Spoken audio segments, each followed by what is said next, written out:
I got this switch from eBay. Today is like 11/10/2019, and the eBay switch is the original Chrysler stuff, and it doesn't work.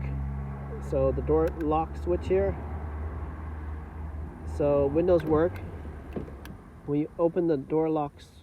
So window over there works. So this one works, but then when you go do the switch, it doesn't work.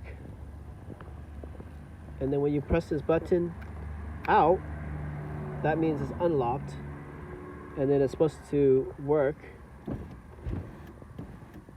So the master switch worked, but this one doesn't work. And now if you set it to a known good switch that works,